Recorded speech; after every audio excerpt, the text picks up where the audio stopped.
Bangla television জগতের অতি পরিচিত মুখ অভিনেত্রী সুমনা চক্রবর্তী। তাকে গত কয়েক মাস ধরেই পর্দায় খুব একটা দেখা যাচ্ছিল না। তাঁর এই হঠাৎ অনুপস্থিতি নিয়ে অনেকের মনেই নানা প্রশ্ন তৈরি হয়েছিল।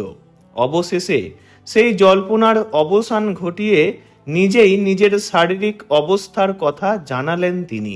সম্প্রতি তিনি জানান, বহুদিন ধরে একটি জটিল শারীরিক সমস্যার সঙ্গে লড়াই করছিলেন তিনি। সেই কারণেই সবকিছু থেকে নিজেকে দূরে সরিয়ে নিয়েছিলেন। একই সঙ্গে তিনি জানান, সম্প্রতি তার অপারেশন হয়েছে। এখন ধীরে ধীরে সুস্থ হয়ে ওঠার চেষ্টা করছেন তিনি। সুমনা জানান, বহু বছর ধরে তিনি এন্ডোমেট্রিওসিস সমস্যায় ভুগছিলেন।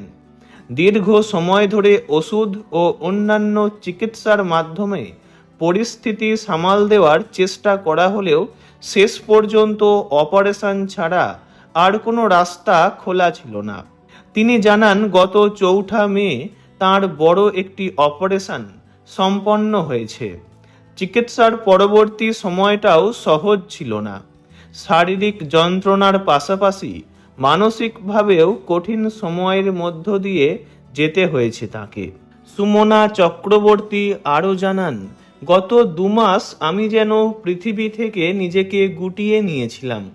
ইচ্ছে করেই সোশ্যাল মিডিয়া থেকেও দূরে ছিলাম। এই সময়টা কেটেছে নিজেকে ভালো করে তোলার লড়াইয়ে।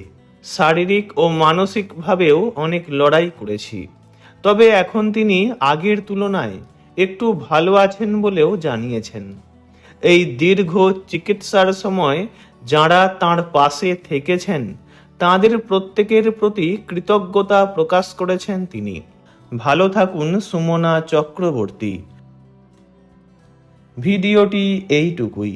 বিনোদন জগতের সব রকম খবরাখবর জানতে চ্যানেলটি অবশ্যই সাবস্ক্রাইব করবেন। ধন্যবাদ।